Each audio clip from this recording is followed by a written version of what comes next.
I am Nick Shell, and I'm going to tell you the movie The Joker.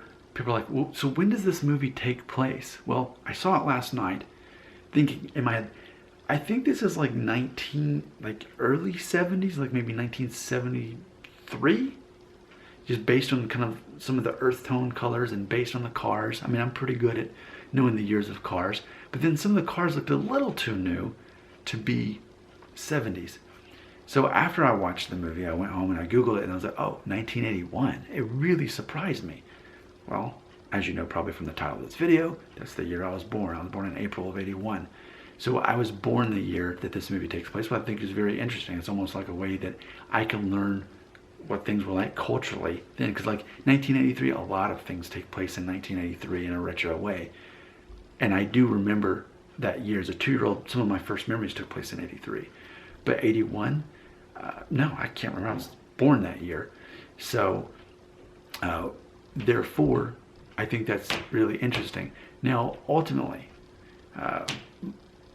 as far as any kind of movie review, here's what I'm going to say.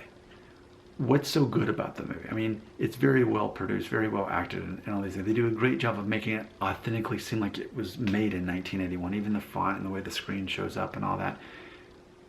But ultimately, what's good about this movie? The thing that's good about this movie is that it gives us a glimpse, especially in our culture where we're seeing mass shootings and all these things happen. Why is this happening?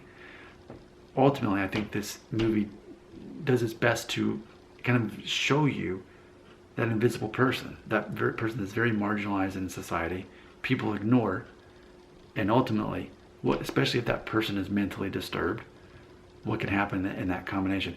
So many people like that we don't notice all day long, and it kind of gives you that backstory, not to empathize with the villain or to empathize with someone who would do something so horrible, but ultimately they have a backstory. And I've been saying this for a long time in my videos. Even with alcoholics, it's not simply that, oh well, your DNA is that you drink it and you're just addicted.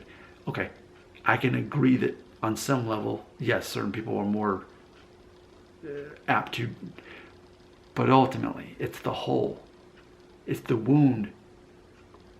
They turn to some sort of vice. For some it is alcohol, for some it is drugs, for whatever it is, pornography, whatever it is, and that's ultimately their coping mechanism for what happened to them in their youth. Their father left the family. The father abused them. They never knew their father. They had a family member that was close to them and got sick and died, or they had to help that person as they died. They had a younger brother and they went swimming, and then their brother drowned in the pond, and they ultimately feel responsible. All kinds of trauma, and then ultimately those often end up being, it's about a backstory. And I think this is very, very well done. So yes, in 1981, that's what's good about the movie. Like, why is this breaking records for October? Biggest movie ever to debut. It's because we're seeing a backstory to know people just don't become, quote, evil. That's not how it works. When we look at these people who murder people like this, there was something, not maybe, yes, there was that wound, but it was in the making. And those are people who maybe no one really reached out to them and tried to help them, at least tried to be their friend. And I don't think this is much of a spoiler, but there is at one point in the movie when Joker has the ability to very easily kill somebody, but he lets him go. He says, "You're the one person that was nice to me." I guess that did happen at the end of an Adam Sandler movie too, but either way, that's what I have to say about it. Yes, 1981, that's cool. And then also, the whole point of this movie is to help us understand why this is happening in our culture. It's not just because guns exist and we have access. It's also because people are being marginalized in society, ignored. And some people just need a friend.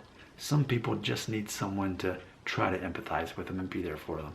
And ultimately, I'm not jumping the shark here, I'm being real with you.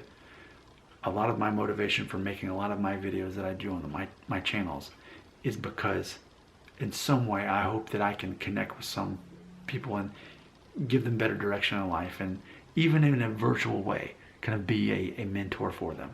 You got comments, they belong